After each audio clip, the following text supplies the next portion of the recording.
102세 철학자 김형석 교수 인터뷰 내용이에요. 국가나 사회가 올라가는 단계에 필요한 게 갈등이라고요. 갈등이 전혀 없는 민족은 살아남지 못한다고 합니다. 아무 갈등 없이 열매나 따먹고 살았던 하와이나 남태평양의 원주민들은 소멸했다고 합니다. 맞습니다. 우리 대선이 이제 끝났죠.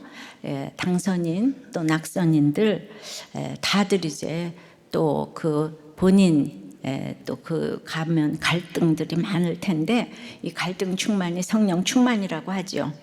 그러기 위해서는 이제 우리가 바라는 소망이 야망이 아닌 이제 욕심이 아닌 성령의 소망이 되어야 하겠는데요. 오늘은 성령의 소망에 대해서 이제 말씀을 좀 듣도록 해보겠습니다. 성령의 소망은 첫째, 죽은 자의 소망입니다. 6절부터 읽을게요. 바울이 그중 일부는 사두개인이요 다른 일부는 바리새인인 줄 알고 공회에서 외쳐 이르되 여러분 형제들아 나는 바리새인이요 또 바리새인의 아들이라 죽은 자의 소망 곧 부활로 말미암아 내가 신문을 받노라. 그 말을 한즉 바리새인과 사두개인 사이에 다툼이 생겨 무리가 나누어지니 이는 사두개인은 부활도 없고 천사도 없고 영도 없다 하고 바리새인은 다 있다 함이라. 산헤드린 공회에서 범사의 양심을 따라 하나님을 섬긴다고 했다가 그 입을 치라 하고 신문을 받던 바울이 이제 위기에 놓였습니다.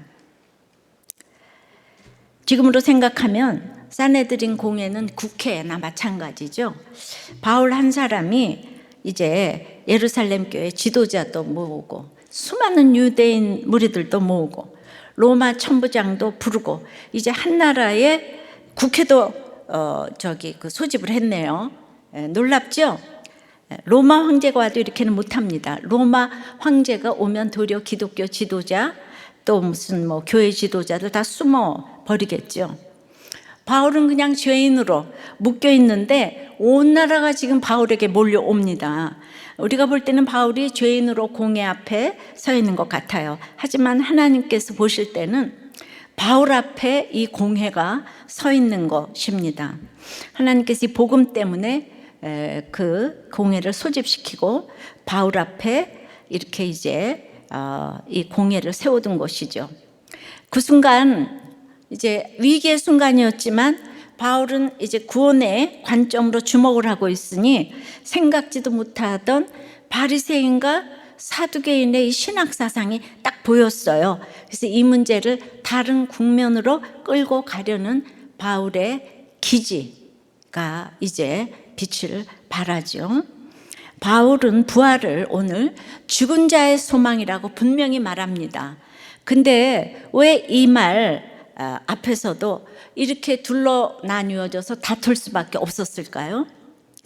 그러니까 자신이 죽은 자임을 알아야 부활을 소망하겠죠. 죽지 않고 살아있는데 부활이 무슨 의미가 있겠습니까? 근데 사두개인은 내 인생 오늘만 같아라 하면서 이 땅에서 너무 잘 먹고 잘 살고 있으니까 부활이 소망이 될 이유가 하나도 없어요. 사두개인은 그 이름에 다윗의 제사장 그 사독이 있는 만큼 자기들의 그 뿌리에 대한 자부심이 막 대단했습니다. 아다시피 아주 충신이었잖아요. 그래서 대대로 대제사장, 제사장을 담당하면서 정치, 사회, 경제, 종교를 장악했어요. 그래서 예루살렘 부근의 이 토지들을 다 자기들이 가지고 돈과 권력과 명예를 다 가지니까 그 사람들이 죽을 이유가 뭐가 있겠습니까? 부활이 당연히 없어요. 이 땅이 천국 같아요. 그래서 부활을 할까 봐 걱정인 사람들이에요, 이 사람들이. 그러니까 이 백성들은 굉장히 사두개인들을 혐오했어요, 민중들은. 그래서 복음서에 보면 사두개인은 법률가답게 빈틈없는 자기 모습에 우쭐해져 가지고 계대 혼인법을 들고 예수님을 골탕 먹이려고 이제 질문을 했죠. 후손 없이 죽은 형제를 위해 동생이 형수를 취하는 것이 계대 혼인법인데 아들이 7인데 아들이 다 죽고 며느리가 차례차례 7 아들의 부인이 됐다면 부활의 날에 누가 그 며느리의 남편인가 이런 질문을 했어요.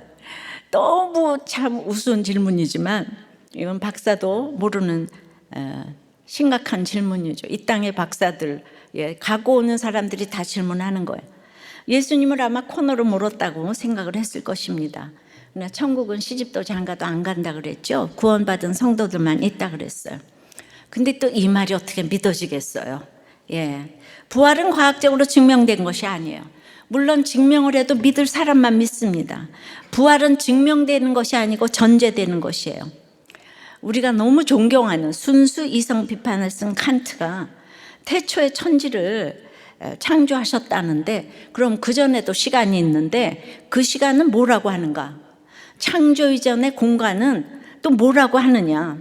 만물의 최소 단위가 원자인데 더 쪼갤 수 있는 원인자가 있을 것 아니냐? 그러면서 인간의 이성으로 있다 없다 하는 것이지 안 보이는 건 모르는 것이다. 신앙은 전혀 증명될 수 없고 자기 마음대로 있다 없다 하는 것이다. 그러니까 이제 이 칸트가 이성으로는 인간이 선하다고 하면서 기독교를 변질시켜서 어떻게 하면 안 믿게 할까 이게 연구하는 사람이에요. 그래서 이렇게 부활이 없다는 사두개인들을 타파하자고 일어난 바리새인들은 또 아주 이상주의자였어요. 그러니까 개혁파였죠. 그런데 그러니까 귀족이 아닌 평민도 율법만 잘 지키면 온전한 사람이 될 수 있다고 가르쳤어요. 그들은 부활을 믿어요.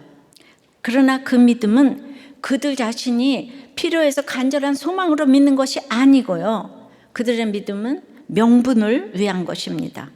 그러니까 사두개인처럼 모세 오경만 믿는 게 아니라 모든 구약을 다 믿어요. 그리고 천사와 영의 활동도 믿고 죽은 자의 부활도 믿는다는 것을 백성들에게 내세우면서 자기들은 저 사두개인들하고 다르다. 권력에 빌붙어서 타락한 귀족들과 달리 깨끗하다고 주장하고 싶어 했어요. 그러니까 늘 겉으로 거룩거룩을 외치면서 스스로 특별한 존재로 여기려고 했지요. 그래서 이 바리새인의 어원도 분리하다, 구별하다 라는 히브리어 파라시에서 유래가 되었습니다. 그들은 일부러라도 가난해야 됐어요. 그리고 또 가난해요. 그러니까 부활은 믿었어요. 힘드니까 부활을 믿었죠. 믿음이 있어서 믿은 게 아니에요. 이런 포장으로 대중에게 존경을 받았어요. 이 회칠한다면 바리새인을 두고 하는 얘기. 그 명예를 얻었어요. 결국 바리새인은 자기 실존이 아닌 개념 속에서 부활을 생각했을 뿐입니다. 그래서 그들은 정작 진짜 부활하신 그 예수님의 존재를 인정하지 않았습니다. 이 둘의 공통점은 무엇입니까? 교만한 자아가 펄펄 살아 있습니다. 자신이 죄인임을 알지 못합니다. 죄로 인해 죽은 자임을 인정하지 않아요. 그러니까 자아가 죽지 않았으니까 부활이 전혀 상관이 없습니다.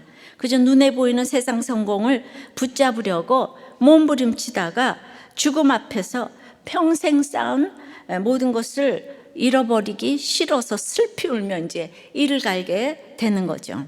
하지만 자신이 죄인임을 인정하는 사람, 자신이 죄로 인해 죽은 자임을 깨닫는 사람은 저절로 부활을 소망하게 됩니다.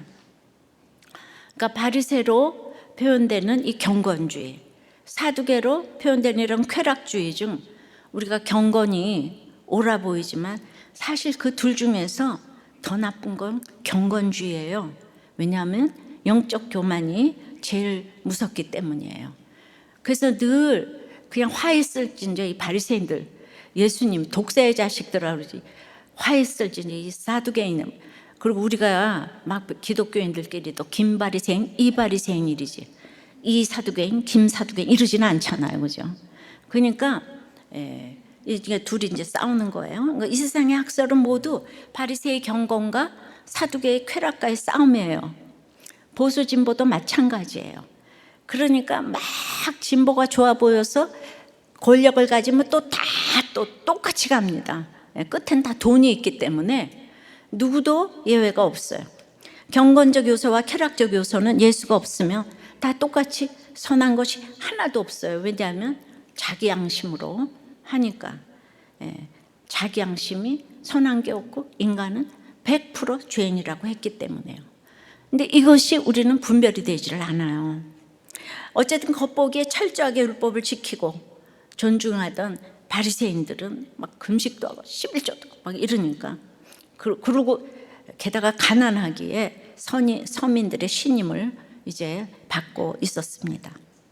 바울은 이 바리새인들이 부활은 사실은 잘 모르고, 바울은 육체적인 부활이고 이들의 부활은 이 세상 마지막에 일어나는 부활, 굉장히 다른 겁니다. 그래도 부활은 모르지만 말씀을 알고 말씀을 그래도 어떻게든 지키려고 하는 이 바리새인을 1차 대상으로 삼아 지금 복음을 전합니다. 그러면서 오늘 외칩니다. 나 역시 당신들과 같이 말씀을 지키기 위해 말씀을 공부하고 지켰던 바리새인입니다. 여기서 외치다라는 뜻은 단순히 소리를 크게 지른 게 아니고요. 이 단어는 예수님이 지날 때 이 소경거지 바디메오가 다윗의 자손 예수여 나를 불쌍히 여기소서 하고 크게 소리 질렀다 그랬잖아요. 그때 이제 2번 외쳤는데, 첫 번째는 그래서 크게 비명을 지르다의 뜻이고, 2번째는 막 울며 힘을 다해서 외쳤다. 이때 크게 울며 외치다가 오늘 바울이 사용한 단어예요. 형제들이여, 나도 바리새인이에요. 나의 아버지도 바리새인인 찐 바리새인이에요. 그리고 뭐라고 외칩니까? 그런데 내가 지금 공회에서 신문을 받는 이유가 죽은 자의 소망 곧 부활 때문이에요. 외쳤어요. 그런데 내가 예수 믿는 자들 죽이려고 다메섹에서 공문받아 가지고 가다가 부활하신 예수님을 만났어요. 바리새인들은 부활을 믿지 않아요? 그런데 이 바울의 울부짖음과 외침은 예수 믿기 전에 그 죄인들이 내는 소리가 아니라 진짜 죽은 자의 소망 되시는 주님의 부활을, 진짜 주 안에서 자기의 죄됨을 보는 그런 주님의 부활을 천둥과 같은 울부짖음으로 외치면서 그 외침이 공회를 휩싸고 강타했습니다. 사두개인도 바리새인들도 처음에 출발은 다 좋았어요. 근데 권력을 잡으면 다 타락을 해요. 이 쾌락이나 경건이나 주님이 없으면 소망이 없습니다. 그러니까 부활을 외쳤지만, 이렇게 사내들인 공회인은 부활을 개념적으로 믿는 자, 안 믿는 자가 같이 국회에 앉아 있네요. 이스라엘의 최고 의결 기관인 사내들인 공회는 입법, 사법, 행정, 종교를 다 총망라하는 최고의 의결 기관이에요. 그래서 뽑혀서 71명 가운데 들어왔는데, 평생 국회에서 같이 보는 사이인데, 여기는요 30세 이상이 돼가지고 항존직이잖아요. 그런데 결국은 보니까 뭐예요? 무서운 경쟁자들이죠, 서로가. 인류를 향해서 왔는데 지금 무서운 경쟁자들이 최고의 학벌을 가지고 있는 거예요. 며칠 전 작관 이어령 교수가 마지막 수업에서 남긴 말이에요. 평생 살면서 후회한 이 한 가지에 대해서 이제 뭐라고 주제를 얘기하냐면, 친구가 있어야 성공한 인생이다. 그러나 나는 존경은 받았으나 사랑은 못 받았다. 그래서 외로웠다. 그리고 다르게 산다는 건 외로운 것이다. 남들이 보는 나는 문필과 교수, 장관으로 성공한 사람이라고 보지만은 나는 사실상 겸손이 아니라 실패한 삶을 살았다는 걸 느낀다. 내게는 친구가 없다. 그래서 내 삶은 실패했다. 혼자서 나의 그림자만 보고 달려왔던 삶이다. 동행자 없이 숨가쁘게 여기까지 달려왔다. 더러는 동행자가 있다고 생각도 했지만 나중에 보니 경쟁자였다. 정기적으로 만나 밥 먹고 커피 마시면서 수다를 떨 수 있는 친구를 만들어야 삶이 풍성해진다. 나이 차이, 성별, 직업에 관계없이 함께 만나 얘기할 수 있는 사람이 있다면 외롭지 않을 것이다. 그 이분이 이제 수다 떨 친구가 없다고 지금 하신 거잖아요. 그렇지만 여러분, 수다를 떨어도요, 나중에 가보면 다 또 경쟁자인 건 아시죠? 인간이 100% 죄인이라서 그래요. 그냥 너무 가깝다고 그렇게 수다를 떨었는데 그게 다 반말은 새가 듣고 낱말은 새가 들어서 이게 다 녹취록이 나오고 이러잖아요. 그죠? 뭐 그냥 친척도 뭐 누구도 다 그죠? 다 수다를 떨었는데 그래서 진짜 수다를 떨려면 자기 죄를 보는 사람이어야 이 수다 떠는 게 친구가 되는 거예요. 그래서 이제 이 시대의 지성에서 영성으로 이어령 교수께서 왜 이런 말을 했을까?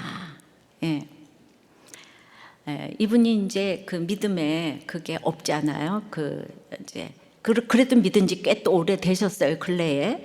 근데 이분이 그 목장을 나가시지 않아서 그러지 않았을까? 그러니까 너무 훌륭하신 분이니까 이렇게 목장을 나갈 수가 없었을 것 같아요. 다른 교회에서는 그거를 권유할 수도 없었을 것 같고. 근데 우리의 목장은 수다를 넘어서 진솔한 죄의 얘기를 할 수 있는 곳이기 때문에 이게 신분격차 차별 없이 다 친구가 되는 거 아니겠습니까? 맞죠? 시대의 지성인이 우리들 교회를 이렇게 굉장히 변증해주고 있네요. 인생에서 존경보다 한 차원 높은 것이 있는데 이 서로 죄를 보는 가장 차원 높은 사랑의 그 만남이 가장 차원 높은 만남이 아닐까 싶습니다. 맞죠? 여러분들이 맞지 않다고 생각하는 사람은 죄를 못 보기 때문이에요. 여러분 자기가 죄를 보는 사람은 어떤 사람이 있어도 친구 같아요. 수다 떨 친구 같아요. 그거는 전적으로 여러분한테 책임이 있는 거예요. 적용해 보세요. 바리새인의 경건주의와 사두개인의 쾌락주의 중에 여러분은 어디에 가깝습니까? 여러분은 편하게 이렇게 수다 떨 친구가 있습니까? 성령의 소망 둘째는 그래서 다툼 가운데 소망입니다. 7절 8절이에요.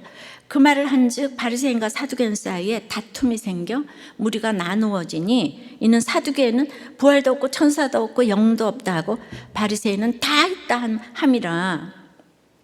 이제 바울의 말을 듣고 공회가 딱 둘러 나뉩니다. 바울이라는 골칫거리를 공공의 적으로 놓고 조사하고 있었는데 바울이 던진 이 부활이라는 이 화두 한마디로 두 집단이 신학적 논쟁을 벌였겠습니까? 아니죠. 그저 그들은 늘 다투고 싸우는 게 전공이에요. 또 하나의 상황을 빌미로 다시 또 싸우고 있을 뿐이에요. 근데 바울이 지금 바리새인과 부활을 하나로 묶어서 자신이 지금 그 이유 때문에 신문을 받는다고 하니까 바리새인들은 마치 자기들이 신문을 받는 것처럼 생각하게 되었지요. 물론 여기 또 이게 영적으로 안 깨달아지는 사람, 어머나 바울이 이간질했네 이러는 분도 있어요. 그러니까 이게 설명이 또 안 되는 부분이에요.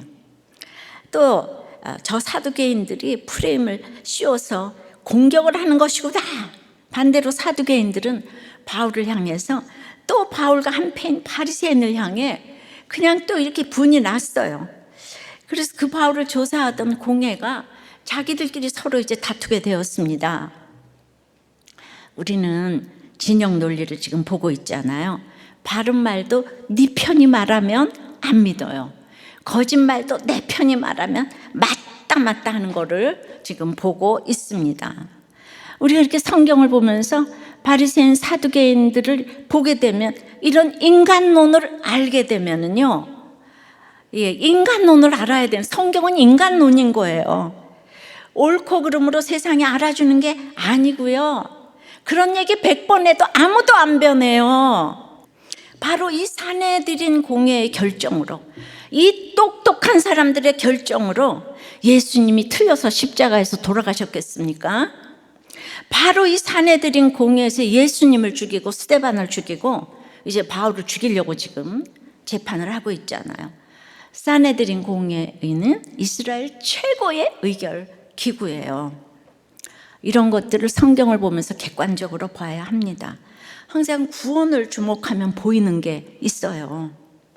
그래서 9절 10절에 크게 떠들세 바리새인 편에서 몇 서기관이 일어나 다투어 이르되 우리가 이 사람보다 악한 것이 없도다. 혹 여기나 혹 천사가 그에게 말하였으면 어찌하겠느냐 하며 큰 분쟁이 생기니 천부장은 바울이 그들에게 찢겨질까요? 군인을 명하여 내려가 무리 가운데서 빼앗아 가지고 영내로 들어가라 하니라. 이제 바리새인 중에서도 율법의 전문가 중 전문가인 서기관 몇 사람이 나섭니다. 자, 이 서기관은 또 뭐죠? 참고로 공회는 대제사장, 제사장, 서기관, 장로로 구성되어 있는 거지 바리새인, 사두개인으로 구성되어 있는 게 아니에요. 이제 그들 중에 신학 사상이 바리새파, 사두개파로 나뉘어져 있는 거예요. 아셨죠? 네. 그래서 그들이 일어나서 다투었다고 해요. 그들의 열성과 전의를 보여주는 장면입니다. 그러면서 바울에게서 악한 것을 찾지 못했다고 해요. 신문 결과 바울이 무죄 땅땅땅. 심지어 영이나 천사가 바울에게 말했으면 어떻게 해요? 사도행전 5장 바울에서 쓴 가말리엘도 그때 사도들에게 그런 얘기를 했었죠. 그래서 그 영이나 천사가 그들에게 말했으면 어떻게 되냐? 내버려 두라. 그러나 7절에서 시작된 다툼이 더욱 심해져서 큰 분쟁으로 이어집니다. 바울의 이 외침이, 바울의 천둥과 같은 이 울부짖음은 그 공회를 휩싸고 바리새인과 사두개인들의 심령을 강타했는데요. 그래서 부활을 믿는 게 아니라 이게 너무 질리니까 큰 분쟁으로 이어지기 시작하는 거예요. 그냥 아무도 회개하는 사람 없고 지금 이제 싸움이 이제 큰 분쟁으로 이어지기 시작했어요. 보고 있던 천부장이 바울이 그들의 이 의에 둘로 찢겨질까 지금 걱정을 했어요. 여기에 쓴 단어는 굉장히 강한 의미인데요. 마가복음 5장 4절에 귀신 들린 사람이 쇠사슬을 끊었다고 했을 때의 이 단어예요. 구약 그 헬라어 번역에서는 삼손이 사자를 찢었다고 할 때 또 이 단어를 썼어요. 그러니까 바울을요, 그 사지를 찢어 죽인다 그러지 않아요. 우리가 육시를 한다고 그러잖아요. 양쪽에서 지금 이제 서로, 그러니까 이게 바리새인과 사두개인들이 악다구니로 지금 싸우는 거예요. 그러니까 바울을 서로 붙잡고 찢어질 정도로. 그 천부장은 로마 시민이잖아요. 바울이 부하들을 시켜서 바울을 무리로부터 빼앗아서 영내로 들어오게 합니다. 여기서 이 빼앗다는 단어도 이제 8장 39절에 보면 주의 영이 빌립을 이끌어 간지라. 그래서 그 왜 에디오피아 내시를 전도한 빌립을 이렇게 이제 주의 영이 갑자기 이끌어 내시의 눈에서 사라지게 하신 것처럼, 그때 이제 빌립도 너무 그냥 영적으로 올라가니까 하나님이 쫙 광야로 옮기셨죠. 그것도 빼앗으신 거예요. 하나님이 우리가 흘러 떠내려갈까 봐. 지금 바울을 로마 군인들의 손을 통해 사내들인 공회로부터 확 빼앗아서 안전한 영내로 들어가게 하셨어요. 죄인의 모습이지만. 그러니까 우리는 늘 기도만 하면 하나님이 제일 좋은 길로 인도하세요. 자, 오늘 보니까 다툼의 소망, 다툴 때의 특징이 나오죠. 먼저는 크게 떠들어대요. 그리고는 이제 일어나서 막 다툽니다. 그리고는 서로 찢겨짐으로 이어집니다. 처음부터 크게 떠들지를 말아야 하는데, 큰 고함 소리가 오가고 일어나 다투기 전에 우리는 찢겨질 걸 생각하면서 빼앗아 영내로 들어가야 합니다. 피해야 합니다. 내 힘으로 스스로 피할 수 없기에 강제적으로라도 빼앗아 영내로 집어 넣어야 합니다. 그 상황을 중재해 줄 천부장이 있고 피해야 할 영내가 있다면 이 분쟁은 성령의 소망이 될 수 있습니다. 김영석 교수한테 질문을 했어요. 그러면 갈등 중에 어떤 분야의 갈등이 가장 심하다고 보십니까? 그거는 그냥 당연히 정치 이념 갈등이 1등이라는 거예요. 그러니까 미국, 유럽, 캐나다는 좌우 분열이 진보와 보수로 바뀌면서 공존하게 됐는데 갈등이 이게 분열이 되면 그 갈등은 생명력을 잃게 되고 여기 해결책은 좌우로 분열하지 말고 진보 보수로 공존하는 거라는 거죠. 그래서 앞으로 그렇게 열린 사회로 가야 하는데 그런데 권력을 가지고 갈등을 해결하려고 하면은 이 승자 패자가 생기기 때문에 이건 대화로 해결해야 한다고. 근데 여러분 대화가 됩니까? 그러니까 아까 이 친구 수다 떨 친구가 또 그게 있습니까? 그러니까 대화가 되려도 내 죄를 봐야 되고 친구가 있을래도 내 죄를 봐야 되는데 부모가 못 보는 죄를 자녀가 보겠습니까? 그러니까 날마다 인본적인 그 생각만 이제 이렇게 하는 거예요. 그 대화가 되려면 우리 가정이나 나라나 다 똑같죠. 늘 중재해 줄 그 소그룹이 있고 이렇게 피해야 피하고 싶은 이 부부 목장이 있다면 다들 찢겨질까 해요. 빼앗아서 목장으로 빨리 보내야 돼요. 말씀이 내 속에 던져지는 목장에서 설령 내 마음이 찢겨졌더라도 그 찢겨진 마음 속에 말씀이 던져지는 목장으로 갈 때 하나님의 말씀이 살아권동력이 있어서 우리의 모든 분쟁이 성령의 소망이 될 줄 믿습니다. 누가는 바울이 이런 분쟁 상황에 끼어서 어떤 생각을 했는지 기록하지 않았어요. 나 좀 상상 좀 해보세요. 도대체 이 찢겨질 상황에서 바울은 무슨 생각을 했을까요? 부활복음 전하고 이제 찢겨 죽게 생겼잖아요. 바울은 이 다툼을 통과하면서 정말 이 세상 소망은 더욱 없어지고 천국 소망이 더욱 간절해졌을 것 같아요. 실제로 바울은 그 간절한 천국 소망을 2번이나 기록했는데요. 고린도후서 5장 8절에 우리가 담대하여 원하는 바는 차라리 몸을 떠나 주와 함께 있는 그것이라. 천국 소망. 빌립보서 1장 23절에도 내가 천국과 이 땅 둘 사이에 끼었으니 차라리 세상을 떠나서 그리스도와 함께 있는 것이 훨씬 더 좋은 일이라. 그런데 내가 너희 때문에 못 간다고 바울이 그러잖아요. 그죠? 이 세상 소망은 고난을 겪을수록 줄어들어요. 그래서 너무 싫은 다툼도 내 구원을 위해 하는 역할이 있어요. 아주 작지 않은 역할입니다. 그 다툼은 이 세상 소망을 줄여주고 천국 소망을 크게 해줍니다. 부부끼리 화목하게 잘 사는 거 좋지만 다툼이 있는 것도 구원의 관점으로는 버릴 일이 아니에요. 여러분 갈등과 다툼과 싸움이 있다고 이혼을 하면 되겠어요? 천국 가는 거룩한 여정이 힘들다고 중간에 멈추면 되겠어요?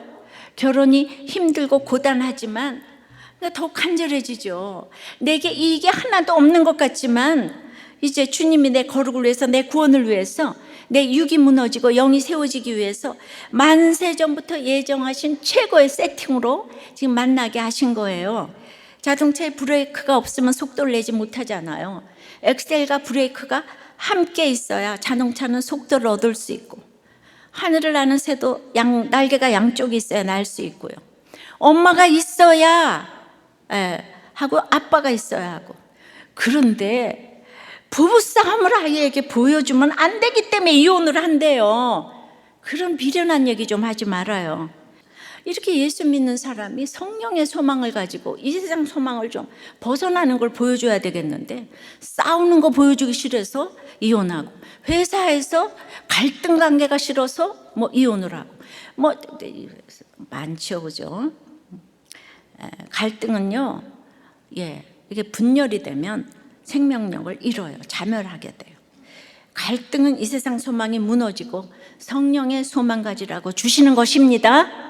적용해 보세요. 나를 힘들게 하는 다툼과 분쟁은 무엇입니까? 이 분쟁 속에서 이 세상 소망이 무너졌습니까? 아직도 펄펄 살아 있습니까? 여러분 자꾸 이렇게 환경이 변하려고 그래요. 그래서 성령의 소망 세 번째는 사명의 소망이 바로 성령의 소망인 거예요. 11절에요. 그날 밤에 주께서 바울 곁에 서서 이르시되 담대하라. 네가 예루살렘에서 나의 일을 증언한 것 같이 로마에서도 증언하여야 하리라 하시니라. 우리 인생에 이렇게 그날 밤이 있어요. 내가 왜 이렇게 살아야 해 하는 그날 밤이 다 있어요. 내가 주의 일을 하려고 하는데 왜 이런 일이 생기지 하는 그날 밤. 내가 남편에게, 아내에게, 식구들에게, 회사에서 잘해보려고 하는데, 내가 하나님 뜻대로 살려고 하는데 왜 다 나를 이렇게 쳐 죽이려고 하지 하는 그 찢겨질까, 너무나 말이 안 되는 그날 밤이 있어요. 왜요? 우리에게 사명 주시려고. 천부장에 의해 겨우 목숨을 지키고 사내들인 변론 끝에 찢김당할 위기에서 건진받은 그날 밤, 얼마나 외롭고 힘들었겠어요. 이 지쳐서 위로가 필요한 이 밤에 그 차디찬 감옥방 찾아오셔서 곁에 서서 위로해 주시는 주님이세요. 사람의 격려가 필요하다기보다 어떤 경우도 말씀 읽고 기도하면 반드시 말씀으로 위로해 주시는 음성을 듣게 됩니다. 큐티를 하고 예배를 드리고 설교를 듣는 가운데 하나님께서 말씀을 해 주세요. 저 또한 생명을 내놓고 남편의 구원을 위해서 기도하고 큐티하고 전도하고 순종하고 그랬는데 그냥 이 생떼 같은 남편이 하루아침에 갔어요. 이 세상에 가장 무서운 원수가 사망이라 그랬는데 어떤 사람의 위로가 저에게 위로가 되겠습니까? 주님, 어릴 때도 며느리 때도 아내 때도 골고루 고난을 허락하셨는데 이제 그냥 성경이 인정하는 과부까지 되라고요 하는 그날 밤이에요. 이 성경하고 똑같지 않아요? 주님도 그때는 너무 미안하셨는지 지금 앉지도 못하시고 제 곁에 서서 담대해라. 제가 어떻게 담대하겠습니까? 범사의 성령의 양심으로 살아도 큰 분쟁이 오니까 바울도 두려우니까 담대하라 그러셨겠죠? 바울도 두려운데 제가 안 두렵겠습니까?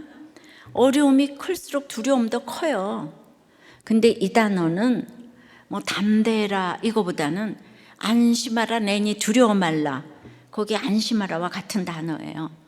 안심해라. 너 할 일이 있다. 너 표징의 인생 살아야 해. 힘내라 김양재. 주님이 한마디 하시니까 하나님의 말씀 살아꾼동력이 있어서 그냥 게임 끝이에요. 자립신앙이 너무 중요한 것을 저는 경험했습니다. 이 함께 하시는 하나님의 말씀의 힘이에요. 바울에게는 주님과의 교제가 실제적인 교제의 힘이었어요. 다들 하나님 따로 또 삶 따로인데 이게 같이 연결되는, 제가 그날 밤 에스겔 말씀으로 저에게 말씀해 주시고 사명을 주셨어요. 너 표징의 인생이 돼야 돼. 그래서 지금 목장에서 증언한 것처럼 로마에서도 증언하여야 할 것이다 처럼 그 일이 그대로 이루어졌지요. 너는 담대해라. 그러니까 우리는 사명 때문에 살고 사명 때문에 죽는 거예요. 야망이 아닌 소망을 가지면 줄 것만 있는 인생을 살게 하세요. 그때 예루살렘에서 또 지금 우리가 당하는 것을 왜 당하는가 생각하지 말고 너 지금 당한 것 같이 로마에서도 증거하리라. 그러니까 돼야 돼요. 그런데 내가 당한 대로 목장에서 지금 증거하잖아요, 그죠? 지금부터 여러분들은 준비하셔야 돼요. 내가 당한 것을 목장에서 그냥 증거하면 돼요. 근데 아무것도 안 당해본 사람은 이 증거를 못해요. 그래서 전도를 못하는 거죠. 그런데도 우리도 교회 같은 교회도 택자는 붙어 있더라고요. 증거할 것이 없어도 택자는 붙어 있더라고요. 지금 힘든 상황에서 증거하는 사람만이 싸울 것이 없도록 붙여주시고 싸울 것이 없도록 모아주십니다. 그래서 지금 예루살렘에서부터 부하거나 빈하거나 우리들의 일을 증거를 하여야 합니다. 환난과 결박이 있는 곳에서 이 일을 증거해야 우리들의 로마가 기다리고 있습니다. 나는 로마 가기 싫어.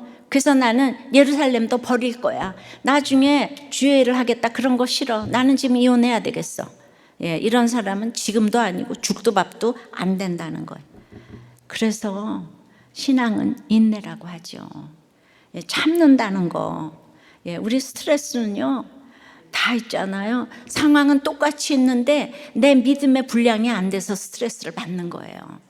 똑같은데 그러니까 숨을 이렇게 참아야 되잖아요. 근데 그거 못 참아서 막 숨 쉬잖아요, 그죠? 그러면 가서 CT 찍을 때도 숨 안 쉬라 그러면 안 쉬어야 되는데 이 땅의 육의 원리도 숨 쉬세요 하세요 이거 들어야 되잖아요. 근데 나 못 참아. 그 맨날 난 로마가 싫어. 난 주님께 쓰임 받는 것도 싫어. 그래서 이 예루살렘 떠날 거야. 그러면 안 됩니다. 사람의 위로와 말씀의 위로는 아주 차원이 다릅니다. 성령의 소망은 이렇게 말씀으로 찾아오셔서 사명의 소망으로 이어지는 줄 믿습니다. 다툼의 소망이 사명의 소망으로 바뀌어지는 거예요. 적용해 보세요. 여러분은 큰 분쟁 앞에서 사명을 찾았습니까? 요즘 삶 안에서 사명과 직분이 무의미해 보입니까? 이번에 우리가 이제 우크라이나를 돕기 위해서 이제 선교사님이 잠시 오셨어요. 그래서 그때 이제 영문 큐틴 얘기를 하니까 너무 놀라셔가지고 짐이 많아도 그냥 짐을 빼고 50권 가지고 가시겠다고 하셔서 드렸는데 루마니아 우리들 교회 후원 선교사님 계시거든요. 그분이 루마니아 국회의 상원의원을 만나가지고 국회 조찬 기도회에 그걸 사용하기로 하겠다고 전달을 이제 받은 거예요. 우리나라 국회도 그럼 얼마나 좋을까요? 처음 생각지도 못한. 그러니까 우리가 이렇게 큐티를 하고 있으니까 돕는 것도 제대로 돕게 이렇게 되는데 지금 이제 우크라이나에서 내려왔으면 폴란드, 루마니아 이런 데서 지금 난민을 돕고 있잖아요. 여러분들 계속 기도해 주시기를 바랍니다. 말씀을 맺어요. 성령의 소망은 첫째는 죽은 자의 소망이에요. 내가 죽지 않으면 부활의 주님을 만나지를 못해요. 사두개인은 부활을 그래서 안 믿는다 그랬잖아요. 부활할까 싫어요. 지금 사는 게 너무 좋아서. 가진 자들은 이 부활의 주님을 못 만나서 날마다 이렇게 그냥 칸트처럼 이제 그런 것만 따지는 거예요. 다툼 가운데 소망이에요. 다툼이 없는 게 축복이라고요. 인간은 다퉈야 돼요. 부부간에도 다투는 가운데 우리가 엄청난 소망을 보게 됩니다. 육이 무너지고 영이 세워지는 거죠. 그래서 그것이 결국 다툼 가운데 사명의 소망으로 나가는 거죠. 이 세상은요 정말 소망이 없어요. 허무한 거예요. 허무가 인생은 결국 가보면 없어요. 아무것도. 이 허무가 내적으로 나타나는 걸 문학이라고 그러고 외적으로 나타나는 걸 정치라고 그러죠. 선한 게 없어요. 그래서 우리는 빛을 들고 소망이 없는 세상에서 일어나 우리가 가서 복음을 전해야 되는 거예요. 아셨습니까? 기도합니다. 주님, 참으로 소망이 없는 이 땅에서 성령의 소망을 이렇게 자세히 가르쳐 주셨는데 얼마나 말씀이 들렸는지 모르겠습니다. 주님, 오늘 사내들인 공예를 또 생각해 보았어요. 정말 누구도 부러워하는 인류들 71명이 모여서 아버지 하나님, 거기까지 오기 얼마나 힘들었을 텐데 그들이 참으로 나 살고 예수님 죽이자고 이렇게 모여서 싸웁니다.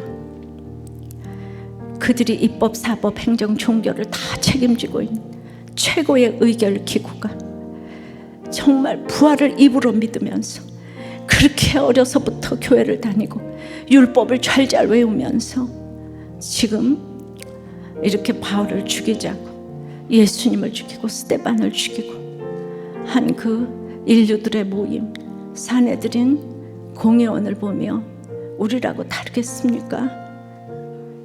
주님, 예수가 나를 위해 죽으시고 부활하셨다. 이것이 너무 단순한 것 같은데 이게 믿어지질 않아요.